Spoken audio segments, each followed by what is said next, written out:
설을 앞두고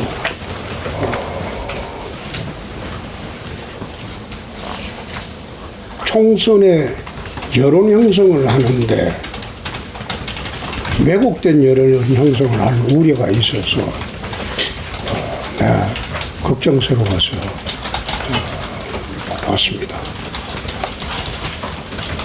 지금 총선 앞두고 대구 여론조사하는 업체들이 난립을 하고 있습니다.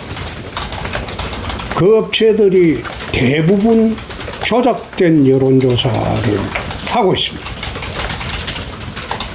그 업체들이 언론사나 방송사에 주는 돈은, 받는 돈은 대략 2천만 원씩 받는 걸로 알고 있습니다.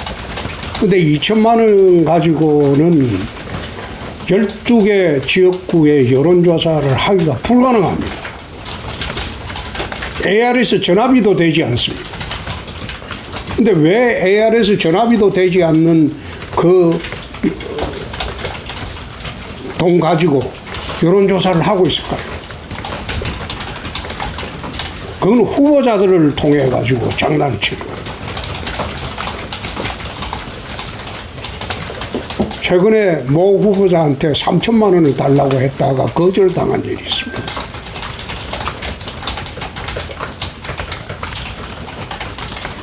이게 여론조사 하는 거는 여러분들은 객관적인 데이터 나오면 그 데이터만 신뢰하고 보도하고 방송하고 하지만은 그 데이터를 만드는 과정에서 특정 후보에게 유리하도록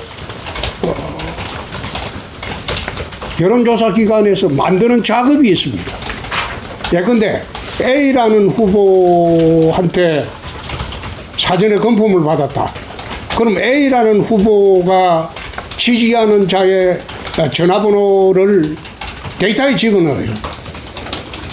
1000명을 조사하는데 500명만 집어넣어 버리면 A라는 후보는 적어도 50% 이상이 나옵니다. 특히 ARS 같은 경우에 전화 면접 조사도 똑같아요. 그렇게 하는 여론조사 기관이 많습니다.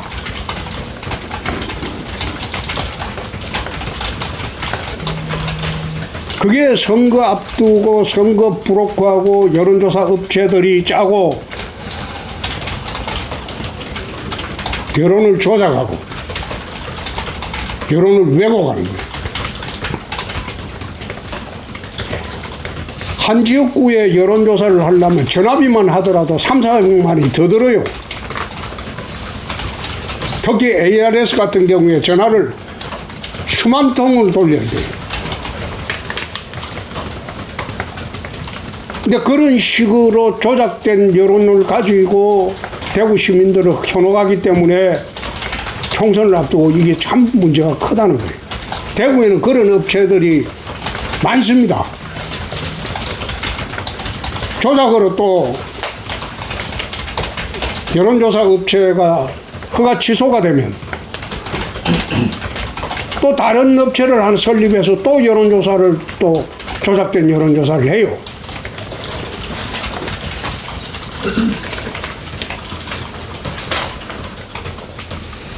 하나 예를 내드리죠. 2011년도 내가 당대표 경선을 할 때 서울의 유명한 여론조사 업체로부터 3억만 달라고 3억만 주면 10% 이상 올려주겠다고 그런 제의를 받은 일이 있어요. 그래서 내가 앉아서 어떻게 올리냐 그러니까 올리는 방법을 그런 식으로 이야기를 하더라고. 전국에 지지하는 사람 명단 전화번호만 주면 그걸 데이터에 집어넣으면 무작위로 이래 전화를 돌린다고 하죠. 무작위로 돌리는 게 아니고 거기에 디스크가 있어요.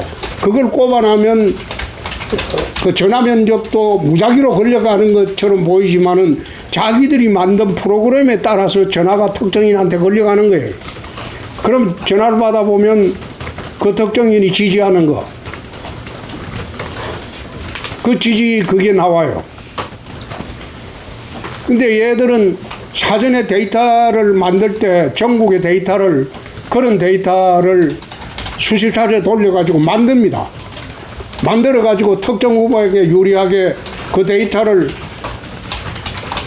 전화 면접원한테 줘가지고 그 전화기 꼽아놓고 자동으로 돌아가게 하고 답변 받아가지고 만드는 거예요. 대한민국의 상당수의 유명한 여론조사 기관도 그런 방식을 씁니다. 특정 후보하고 짜고 할 때는.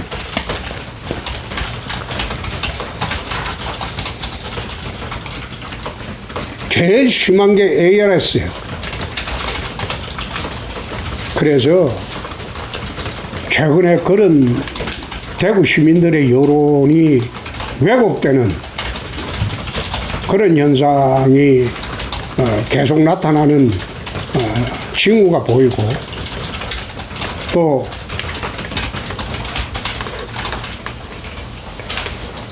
그런 여론조사 업체가 준동하는 게 보이기 때문에 내가 걱정스러워서 여러분들한테 부탁을 하러 온 겁니다. 그렇게 되면 민의가 왜곡된다. 그래서 그런 업체는 좀 안 해줬으면 합니다. 작년에 이미 내가 이야기를 했어요.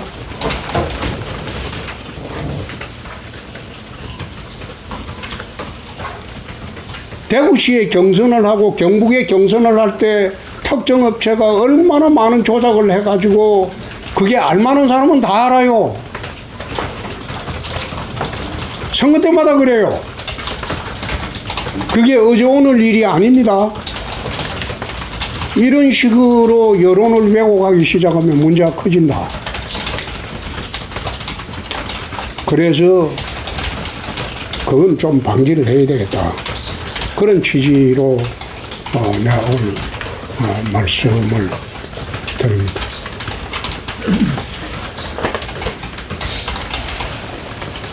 선관이나 이런 데서는 정말 있습니까? 이게 제재가 아니고, 네. 성환이는 모르는 거지. 작업하는 걸 모르는 거지. 돈 주고 받는 거 그거 어떻게 알아? 실제로 돈을 요구해서 거절한 사람은 알죠. 요구를 당했다가 거절했는데, 그러면 여론조사가 턱도 없이 나오는 거예요.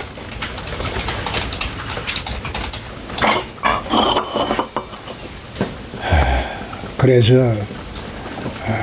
내가 선거를 정작 내가 선거가 나가면 이런 말은 못해요. 내가 정작 선거 나가면 당사자가 돼버리면.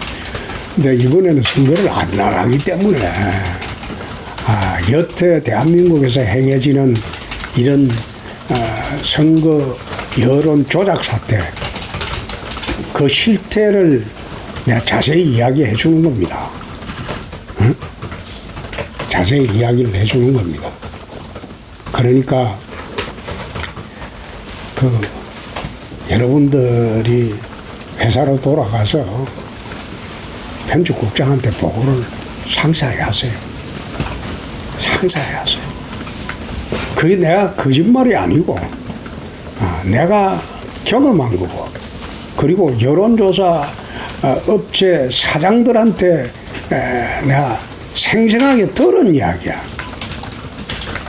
그리고 그걸 돈 요구를 당한 사람한테도 내가 들은 이야기야.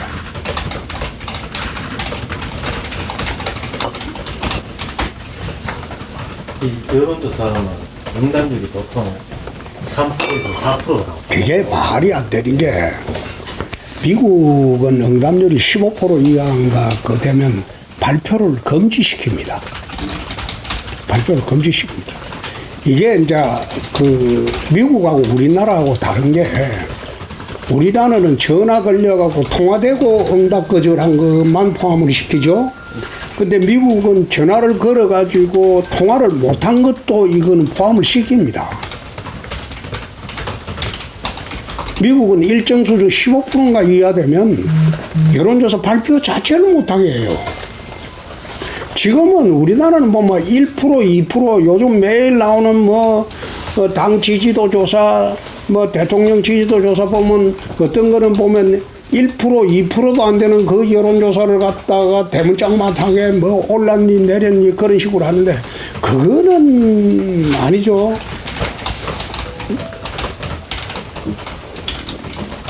그래서 ARS 조사 같은 것도 그래요. 응? 응답률 1, 2% 가지고 그걸 갖다가 대문짝만하게 뉴스에 내고 하는 것도 이것도 아마 그 중앙선관위에서 통제를 내야 될 거야. 응답률이 10% 미만이고 이건 안 된다. 그리고 ARS 조사는 그거는 발표하면 안 된다. 그런 식으로 아마 정리가 돼야 될 거야. 안 되고 나니까 이게 우후죽순 대통령 지지도가 A라는 회사는 40%가 넘어갔는데 B라는 회사는 28%라고 그러고 그게 무슨 여론조사야. 여론조사이지. 어디가 조작했는지 알 수가 없지. 시장님 그러면은 뉴시스 정창호 기자입니다. 그 국민의힘에서 이거 격선할 때 일반 국민 여론조사 50%, 그다음에 당원 또 경선 이렇게 하는데 그럼 거기에 들어가는 여론조사가 또 사실상 믿기 어려운가요? 이런 상태인 것 같아요. 국민 여론조사는 아마 그게 우리 당에서 하는 국민 여론조사는 10대 여론조사 기관을 무작위로 선별할 겁니다. 그래서 그 여론조사 기관에 선별된 여론조사 기관은 조작이 거의 안 될 거예요. 무작위로 추출하기 때문에. 그 다음에 당원 여론조사는 ARS로 합니다. 이거는 우리 당 확보된 그 명단들이 있기 때문에 그건 당에서 하는 공천 심사할 때 하는 여론조사는 비교적 공정할 겁니다.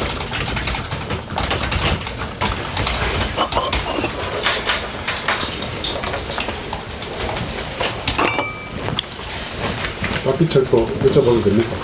네? 달빛철도. 네.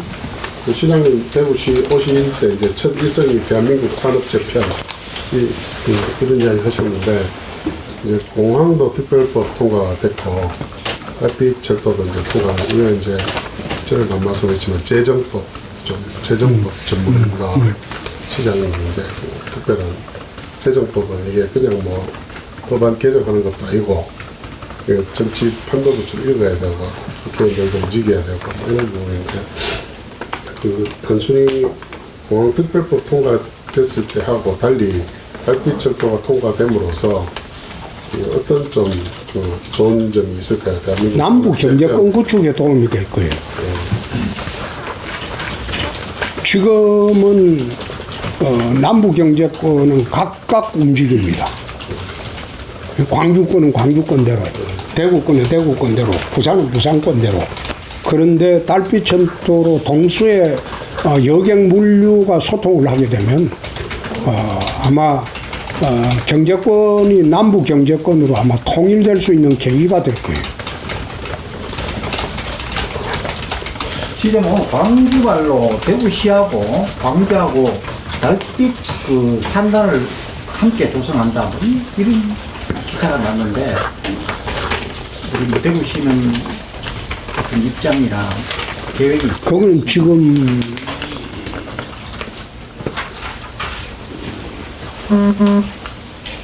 대구시가 제의한 겁니다. 그런데 그거는 좀 시간을 두고 봐야 될 겁니다.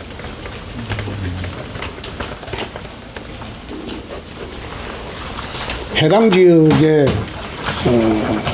지사들이 떨떠름해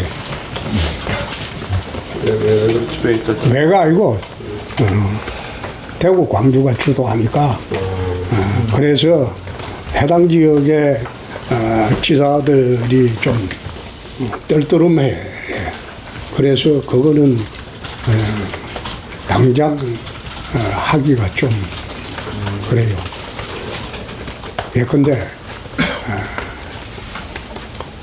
영남과 호남의 접경지대인 장수와 함양 지역에 달빛 산업단지를 만들어서 그게 철길이 생기기 때문에 가능한 이야기거든. 철길이 생기지 않으면 그 상간 오지에 산업단지를 만들어 본들 물류 수송이 안 되는데. 그리고 함양 지역은 가보면 대진고속도로가 통과하고 그 다음에 88고속도로가 통과하고 또 몇 년 있으면 함양 울산고속도로가 통과를 합니다. 교통요지야. 거기다가 이번에 달빛철도까지 들어가게 되면 함양이 내륙의 오지가 아니고 교통이 사통팔달하는 지역이 된다고.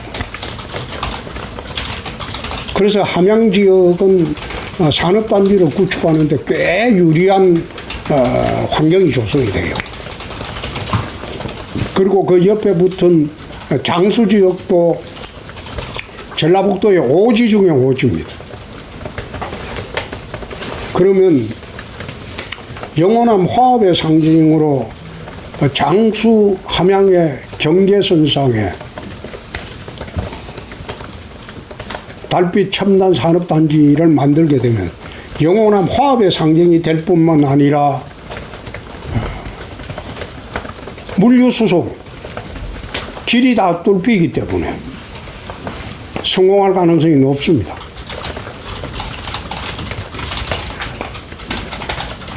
근데 그게 해당 지역 지사들이나 그 사람들하고 사전에 의논하지 않은 거라서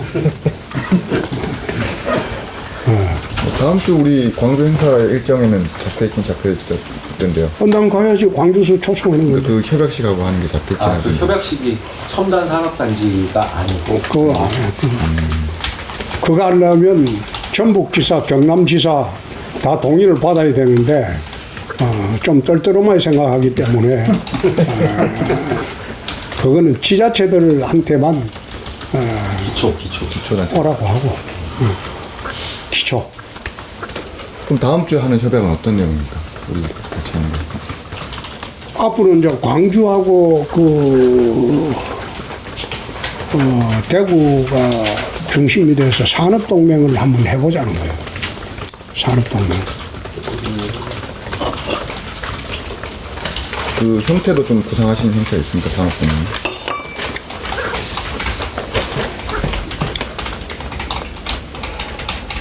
그건 내가 이야기하면 해당 지역 지사들이 좋아하지 않아요. 그래서 내 이야기 안 해. 그까지만 하고. 산업동맹 뜻이 뭡니까? 사전 찾아보세요. 네. 또 달빛철도 하나 더 여쭤보면 그래도 뭐 그 개정하려는 그런 움직임도 있었고 뭐 그랬는데 결국은 국회의원들이 통과시킨 거는 뭐 밀려서 한 겁니까? 아니면 자기들한테도 지역에도 좋다고 판단해서 한 걸까요? 민주당, 뭐 국민의힘 다 합쳐서 거부할 명분이 없지. 거부할 명분이 없잖아요. 아니 처음에 사인한 법안은 아주 그 강한 법안이에요. 그런데 하도 기재부에서 반대를 하고 그래서 우리가 그 법안을 갖다가 완화시켜 준 거예요. 그런데 그거 반대할 명분이 있습니까?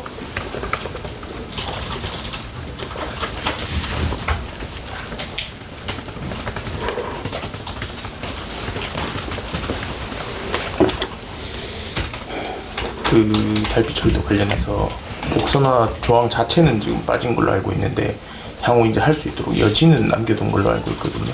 그 관련해서 좀 어떻게 추진할 게 있으신지. 아, 복선화야. 처음부터 복선화 하겠다 하면 그게 되겠나? 응?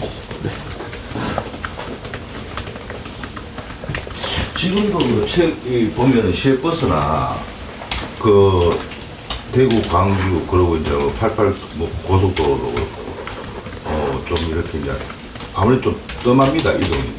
그런데 이제 철도가 들어서고 하면은 장기적으로 보면 이제 좀 활성화도 될 수 있는 뭐 기대도 있겠는데 시장님께서 뭐 좀 고민하시는 거 좀 이래 좀 활성화 좀 되고 이 대구하고 일단 뭐 말로 화합도 화합이지만 실질적으로 이렇게 통행하고 실질적으로 이렇게 좀 많이 활성화되는 그런 상상력이 풍부한 사람이 세상을 변화시키고 세상을 만들어 갑니다. 응? 달빛 철도를 하게 되는 가장 큰 원인은 TK 신공항입니다.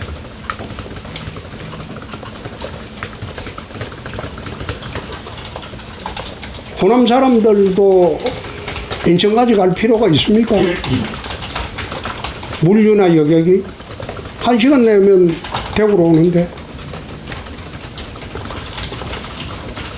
그때 되면 고속도로도 번잡해지고 물동량이 늘어날 거예요.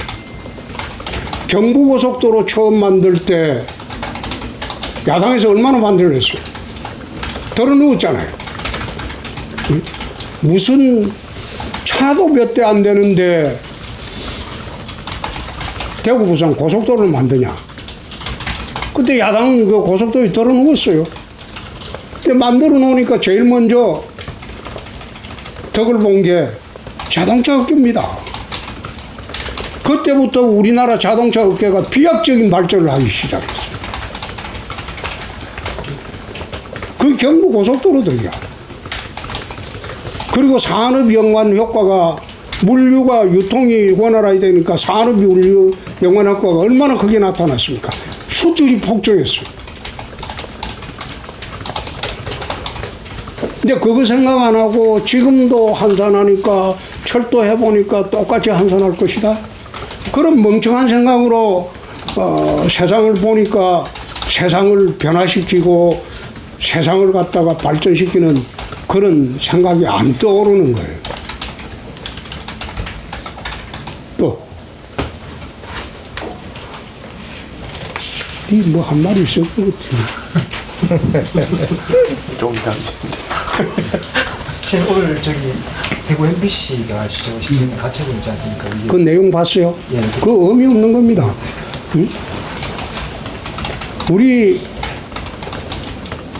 그거 뭐 산하기관에 지시하지 말라는 건데 지시한 게 나는 했는지도 안 했는지 몰랐는데 그걸 그 지시했다고 그래? 그 철회했대요. 가처분 내용이 뭐 그 지시하지 말라는 건데 지시 안 하면 되지. 한 것도 철회했다는데 아무 의미가 없지. 그렇다고 해서 나를 취재에 강제로 응하라고 그렇게 판결을 못 하잖아요. 저가 무슨 수로 나를 취재해.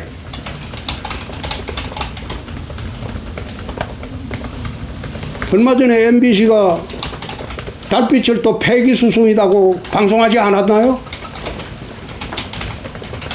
그래 한 거 본 일이 없어요? 뭘 하려고 막 안 되도록 자꾸 해방을 놓는데 그걸 어떻게 취재에 응해주고 합니까? 취재에 응하고 안 하고는 우리 자유야. 기자는 취재의 자유가 있지만 우린 취재 거부의 자유가 있어요. 그거는 헌법상 양심의 자유라는 겁니다. 양심의 자유하고 취재의 자유하고 충돌을 할 때는 어느 것도 우선이 안 돼요. 둘 다 존중이 돼요. 각자 알아서 하는 거지 뭐. 신분청들이고 직원들이 각자 알아서 하는 거지 뭐.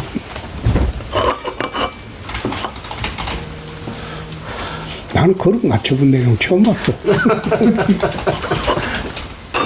시장님 그 지역 균형 발전 이 문제 하나 여쭤보겠습니다. 최근에 시장님 지적하셨듯이 이제 서울에 GTX 이 문제는 수백조 원 투자를 하면서도 그냥 한 방에 뚝뚝 넘어가는데 124조. 예, 124조인데 여기는 뭐 한 10조 뭐그 정도 10조 안 되죠. 아, 그 되지도 정도면 않아요. 되죠. 나중에 이제 추가되면 10조라고 보고 근데 그 정도도 안 되는 게 이게 전반적으로 그게 지역 균형 발전에 대한 이 전반적인 사고 자체가 이제 안 됐는데 이제 걱정되는 건 이겁니다.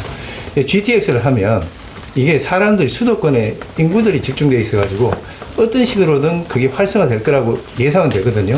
근데 이제 우리 달빛철도 같으면은 우리가 옛날에 이제 88 고속도로도 놓고 그랬는데 이제 가장 큰 문제가 활성화되도록 만들어야 된다는 이 문제인데 근데 인구가 전부 다 수도권에 집중된 상태에서 이게 과연 쉽게 활성화되겠느냐. 그러니까 이게 지역 균형 발전 문제가 좀 인구 문제부터 해서 근본적으로 애부터 낳아놓고 걱정합시다. 아직 뭐 애 낳지도 안 했어. 애 낳고 대책 세우고 걱정해도 늦지 않아요.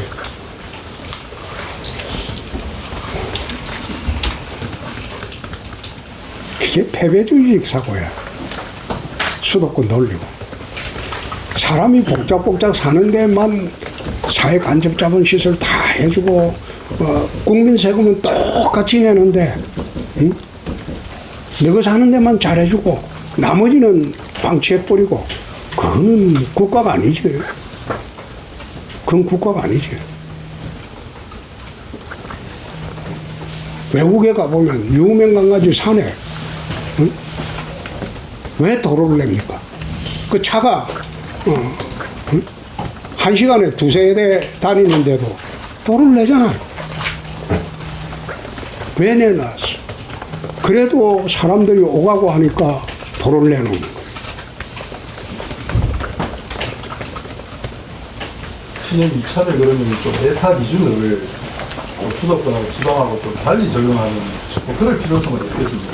그거는 진작부터 주장한 지가 10년 넘었을걸요? 10년 넘었어. 에타 기준 달리 하자. 그 10년 넘었어. 10년이 넘었는데도 안 하고 있죠.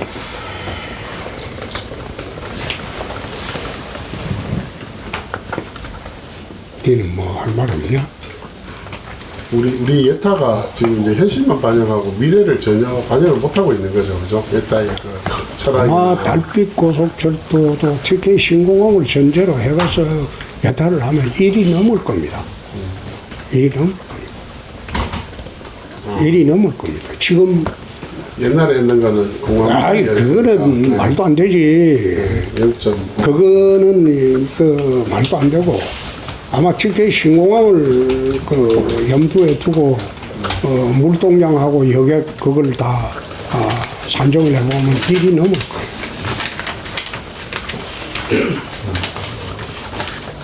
지금 거제에서 김천 가는 남부 내륙철도 그거는 달빛철도보다 예타 비슷합니다. 그 예타 면제를 시켰잖아요.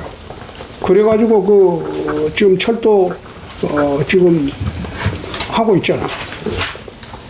근데 그것보다 달빛철도가 훨씬 나을걸요. 일반인들 잘 몰라서 그런데 예타 면제를 해도 뭐 사업 적정성 검토인가 이런 건 다 한다면서요. 적정성 검토 하고 말고 가네. 법에 하라고 하면 하는 거지 뭘. 행정기관이 법이 정해져 있는데 하라고 했는데 못하겠다고 하는 거는 그건 행정기관이 아니지. 예타 면제했다고 다 그냥 가는 건 아니다 이거죠. 그렇죠. 예타가 2년씩 걸리니까 네, 시간을 땡기는. 시간을 엄청나게 그거는 법에 규정해버리면 하는 거예요. 안 하면 그건 직무유기지. 법에 규정을 했는데 그걸 통상으로 우리가 헌법에 말할 때는 처분적 법률이라고 해요. 처분적 법률이라고 내가 그 헌법 공부한 지 40년이 넘었지만 그런 법률을 처분적 법률이라고 해요.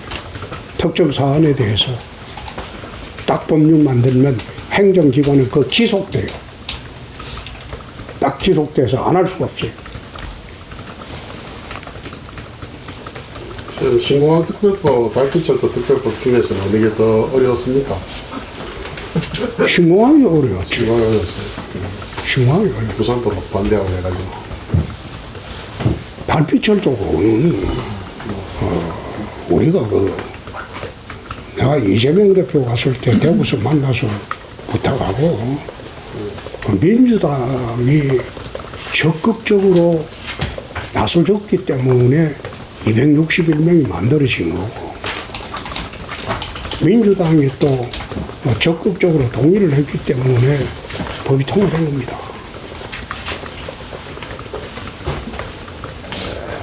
지난 일이지만 지방 국회의원들은 뭐 이거 좀 중간에 위기가 있을 때 할 때 별로 나서서 걱정하고 열심히 뛴 사람 별로 없었죠.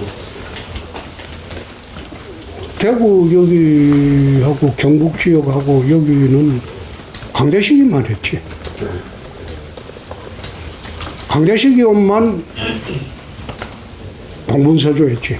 물론 다 같이 노력해서 된 거지만은 과정에서 정말 그걸 열심히 뛰어다니면서 사명감을 갖고 자기 일출을 해준 사람은 그런 사람을 부각시켜야지.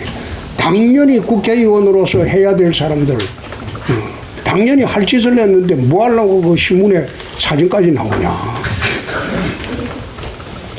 나는 강대식이는 우리가 그 국토위에서 강대식이는 진짜 서울에서 그 야당 의원들 그 헐떡하고 강대식이 고생했어요. 지금까지 지방시대를 이제 보면 공항철도 없는 지방시대 한다고 떠들었는데 어쨌든 이제 공항철도가 큰 게 놓이는데 그게 이제 앞으로 공항 활성화는 분명히 뭐 이제 영향이 좋을 거고 철도 공항 서로가 이제 시너지를 낼 건데 그 시장님 하시는 미래 5대 신산업이나 투자 유치 관련해서도 좀 움직임이나 이런 게 좀 빨라질 수 있을까요? 지금 잘 하고 있어요. 뭐 최근에 미국 시스템 반도체 회사가 대구지사가 아마 다음 주에 올 거예요. 시스템 반도체 회사가 대구로 오고 좀 대구로 많이 모여듭니다.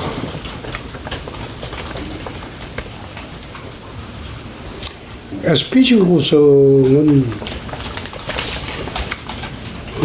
부동산 경기가 워낙 나쁘고 그리고 PF 대출로 인한 TF 부실 대출로 인한 문제가 워낙 심각하기 때문에 아마 시간이 좀 걸릴 겁니다. 좀 시간이 걸릴 겁니다. 근데 시간이 걸리더라도 SPC 구성하는 데는 우리가 탄탄하게 구성을 해야 되기 때문에 어제 SPC 구성 지원팀을 별도로 또 만들었어요. 경제부시사를 주축으로. 그래서 대구시정의 모든 역량을 SPC 구성하는 데 집중을 합니다. 하고 내가 두 가지 이제 이야기를 지침을 줬습니다.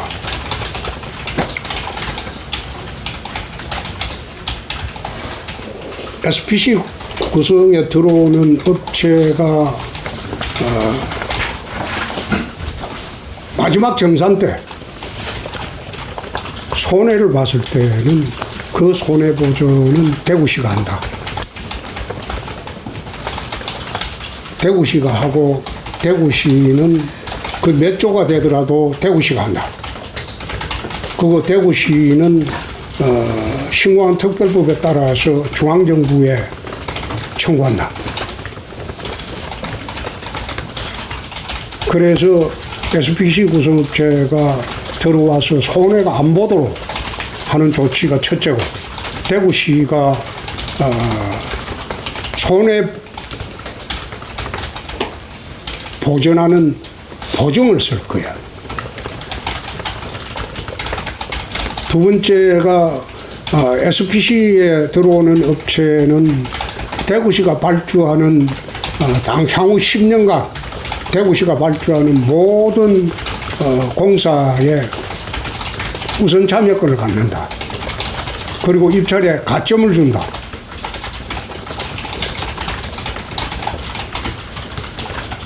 그리고 세 번째가 장기간 자금이 장기이기 때문에 자금을 단기간에 해소하기 위해서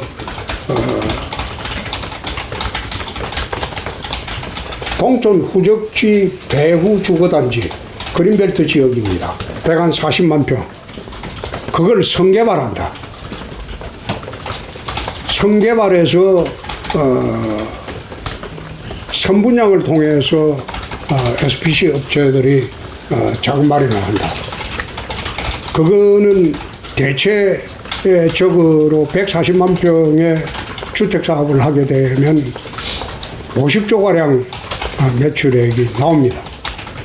그래서 그걸 그 분양 시기를 맞춰서 대구시는 추가 아파트 사업 인허가를 조정한다.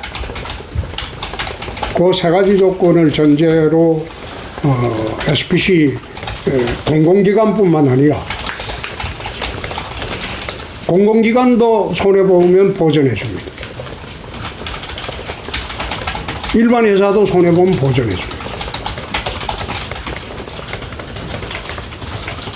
그 세 가지를 전제로 새롭게 SPC를 협상하고 협의를 하게 될 거예요.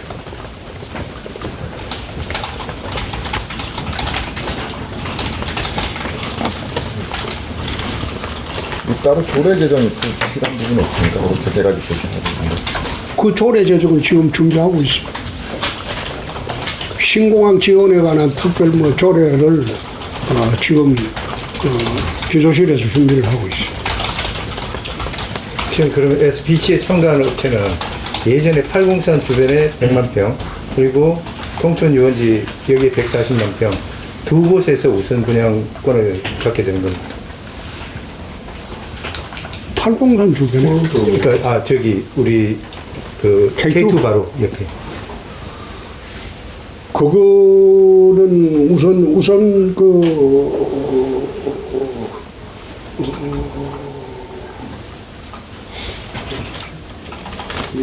그게 배후 주거단지뿐만 아니라 예. 후적지에도 똑같으냐? 예.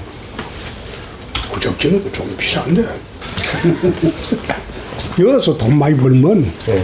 굳이 후적지에 우선 그거 안 주더라도 될 거야.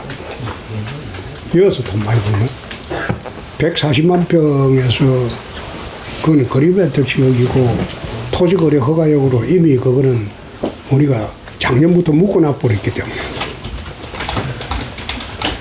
그렇기 때문에 거기서 수익이 많이 날 거예요.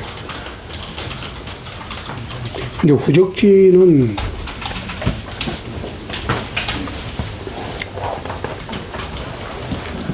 돈 벌려고 후적지 개발하는 건 아닙니다. 돈 벌려고 개발을 본들 후적지에서 11조 5천억을 우리가 만들 필요가 없어요. 그거 안 만들기 위해서 특별법을 만들었어요. 거기서 8조만 나오면 3조 5천억은 국가가 지원해야 돼. 거기서 우리가 11조 5천억을 만들어내는 게 아니고 13조를 만들어버리면 1조 5천억은 국가에 반납해야 돼요. 기부대 양념법안이 그래요. 거기서 이익이 나면 그건 국가 반납이야. 대구시나 여기는 우리가 가질 돈이 없어요. 그래서 그것 때문에 특별법을 지난번에 만든 거예요. 이거를 국가 지원을 받는 방향으로 하고 대신 여기는 택지만 하지 말고 아파트만 짓지 말고 거기에 대구시 100년 미래를 보는 그런 구상을 하기 위해서 특별법을 만든 거라고. 후적지에는 거기서 이익을 남길 생각을 하면 대구 미래 100년이라는 그림을 못 그립니다. 그래서 후적지에 주택도 주택도 14%로 했죠. 근데 그걸 나 20%까지 올려보라고 했어요. 가능한 한 국가의 지원을 덜 받는 20%까지 올려도 대구 미래 100년을 정리하는데 큰 문제가 없을 겁니다.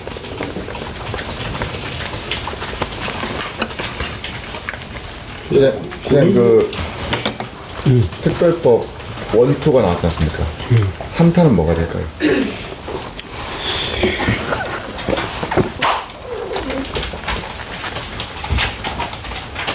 이번에 그 달빛절도 할 때 내가 국회를 무리하게 좀 국회의원들을 몰아붙이는 바람에 앞으로 그 특별법 서명해 줄 국회의원이 있을까? 잘못 서명했다가 쉘이 덫에 걸리는데. 그래서 그래 안 했으면 그 통과 안 됩니다. 그래서 지금은 나는 국회의원들한테 좀 다음 총선에 바뀌거든. 바뀌면 살살 달래가지고 이제 세 번째 만들 생각을 해야지. 지금 있는 사람들하고는 이번에 척진 사람이 너무 많아요. 근데 아마 모질게 좀 안 했으면 통과 안 되니까. 생각하시는 이 어느 쪽으로 가봐야지 하는 게 있으세요? 3탄은?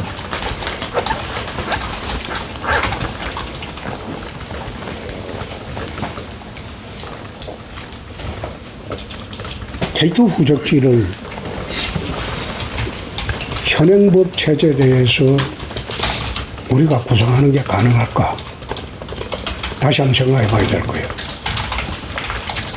현행법 체제 내에서 가능할까?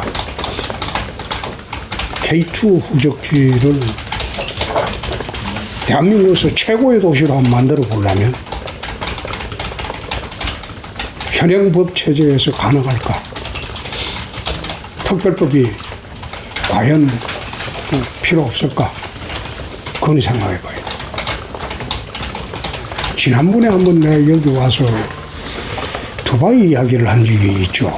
두바이가 어떻게 저게 개발이 됐는가. 다시 한번 이야기를 하면 두바이는 아랍에미레이트 석유 자본의 98%는 아부다비에 있어요. 두바이는 2%밖에 안 돼요. 그건 석유 자본이 없어요. 두바이라는 나라는 7개 부족들이 모여서 각자의 나라예요. 그런데 그게 아랍에미레이트 연방이라고 만들었어요. 만들어갖고 아부다비가 제일 돈 많은, 말하자면 아랍에미레이트의 98% 석유가 나는 동네가 아부다비야. 우리 아부다비 왕이 이제 아랍에미레이트 왕이 되죠. 그런데 두바이 왕이, 거기 두바이는 30년 전인가? 그거는 3만 5천의 어촌이었어. 지중해 거기에다가 고기, 어부들만 모였던 조그만 어촌이었어. 근데 저게 지금 350만 인구가 되고 세계 최고의 도시가 됐다. 세계 최고의 도시가 된 가장 중요한 원인이 규제풀이 지역이 됐어. 두바이 전체가. 규제가 없어요. 유일하게 있는 것은 경찰밖에 없어. 그 외에는 행정 규제가 전혀 없어요. 법인세가 없어요. 소득세가 없어요. 그러니까 세계에서 전부 두바이에, 말하자면 중동 그쪽에 뿐만 아니라 유럽, 아프리카 가는데 교통요지 아니야. 근데 거기에 모여들게 되는 겁니다. 그 역할을 가장 크게 한 게 공항입니다. 두바이 공항이에요. 두바이 공항이 지금 아마 화물 물동량이 480만 톤인가? 그 정도 되는데 지금 화물터미널을 1000만 톤 이상의 화물을 갖다가 수용할 수 있도록 정설하고 있어요. 이 두바이 발전의 첫째 원동력은 규제가 없다. 두 번째, 공항. 그리고 지금 모든 아시아에서 가는 게 두바이 가서 유럽 가고, 두바이 가서 아프리카 가고, 교토 요지가 돼버렸어요. 그래서 그 도시가 세계 최고의 도시가 됩니다.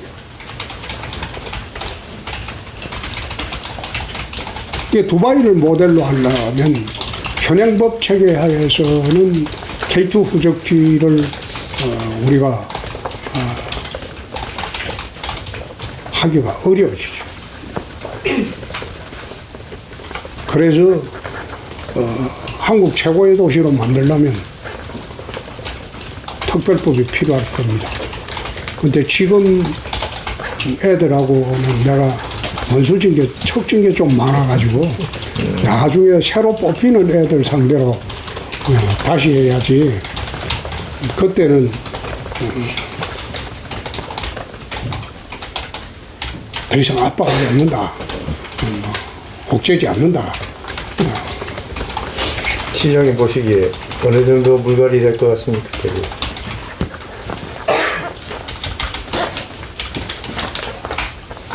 그거는 공천관리위원장 마음이지, 내 마음이. 공관위원장 마음이겠지.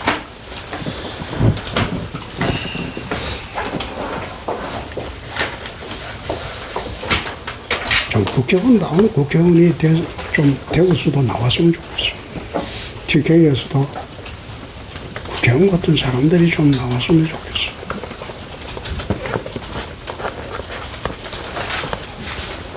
그 SBC 관련해서 삼성 관련해서 접촉은 좀 진척이 잘 되고 계십니까? 현재까지는. 시장님, SPC 관련해서 어제 시의회에서도 질의가 있고 했는데, 지난해 연말에 하락하다가 조금 늦어지고 있다. 그렇게 언제까지 할 것이냐, SPC 구성을 그 질의도 하고 했는데, 언제까지 시장님 대충 계획이나 목표? 왜 안 되는지 여러분 모릅니까? 어제 왜 힘드는지 몰라요? 회계사가 최종 마무리를 못해서라고 No! 답변을 그렇게 답변은 뭐 그래 해야 되겠지만은 부동산 경기가 이래 나쁘고 대구가 전국에서 최악의 부동산 시장이 돼버렸는데 지금 선뜻 달려들 업체들이 있어요.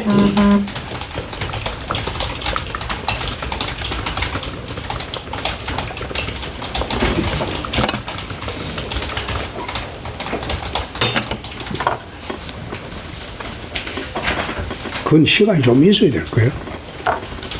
SPC 구성이 시급한 게 아니고 다른 절차도 동시에 진행을 하고 있기 때문에 큰 문제는 될 것 없다. 시간이 좀 있어야 된다면 원래 우리가 얘기했던 4월 전 구성은 좀 어렵다고 봐야 되겠네요.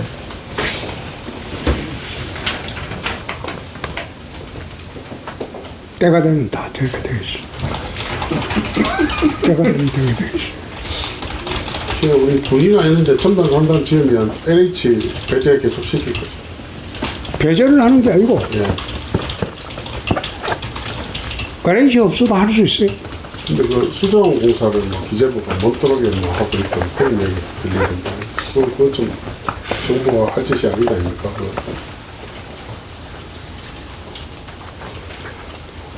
기재부가 그러고 있는 건 아니지.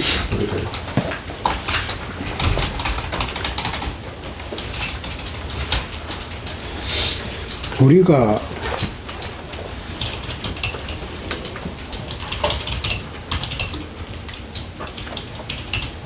사업에 하는데 제한만 없으면 대구 도시개발공사 중심으로 다 해도 돼요. 그거 다른 공공기관 참여 안 시켜도 돼요. 그거 만드는 거는 건설회사들이 하는 겁니다. 건설 회사들이 합니다. 대구도시개발공사가 해도 충분한데 지방재정법상 그게 참여 제한이 있어요. 그게 뭐야? 기체 발행 한도가 있고 그렇죠. 또 출자 제한이 있어요. 그게 한도가 있기 때문에 그 한도를 우리가 몇 배로 늘려달라고 했지? 지금 2배로 늘려달라고. 2배가 더 되지. 2배가 아닌데 그 지금 현재 5배일 걸? 지금 3배로 된 거를 5배까지 늘려달라는 게 저희 이제 요구 사항. 그게 내가 행안부에 그거 늘려달라. LH의 역량이라는 것은 신도시 개발할 때 문제입니다. 공항 짓는 데는 LH의 역량의 문제가 아닙니다. 그거는 건설회사 역량입니다. 그 달빛 동맹 3단계가 산업동맹인데 그거는 내 재임 중에 뭐 가시적인 효과가 날 수 있는지 없는지 그거는 내가 장담 못 하겠습니다. 그건 장담은 어려워요.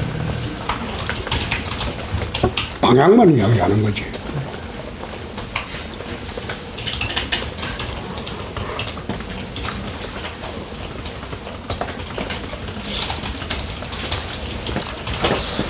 광주하고 협력 사업들은 잘 되고 있긴 합니까?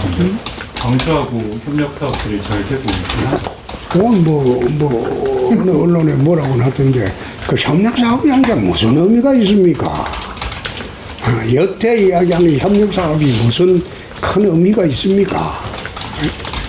실제로 광주의 30년 숙제가 군공항 이전입니다. 그거 지난번에 대구가 주도해서 다 해줬잖아요. 달빛철도도 대구가 주도해서 다 했잖아요. 달빛철도를 하게 되면 제일 좋아하는 게 호남 지역입니다. 거쳐오는데 한번 보세요. 전부 내륙 오지들입니다.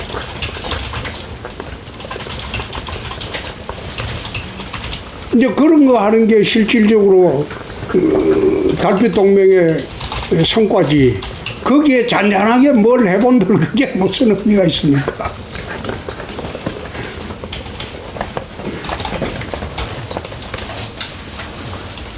우리가 봐도 그게 좀 나쁜 가이드라인이 되는 그 나쁜 영향이 많은 것 같은데 신문에 나오는 게 그런 게 아니면 좀 어떻게 그 선거를 좀 예측할 수 있을까요? 좋은 방법이 있을까요? 그냥 모른 채 그냥 선거를 해야 되는 건지. 선거를 해보면요, 밑바닥입니다. 선거는 뜬구름처럼 흘러다니는, 언론에서 나오는 뜬구름처럼 흘러다니는 그게 중요한 게 아니고 밑바닥 민심이에요. 바닥 민심이 어떻게 흐르느냐, 그게 중요합니다. 그 바닥 민심은 고상하게 논리로 설명되는 것도 아니에요.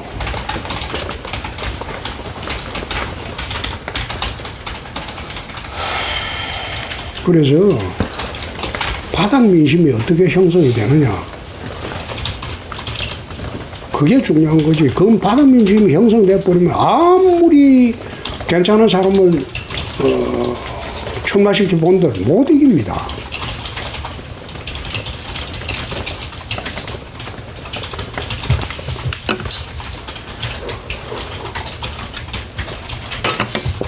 좀 있어 보면 공평하면서 뭐 여기는 클린 벨트, 여기는 뭐 여성 벨트, 여기는 뭐 전문가 벨트 이런 식으로 하지만은 그게 전혀 밑바닥 민심하고는 상관없는 거야.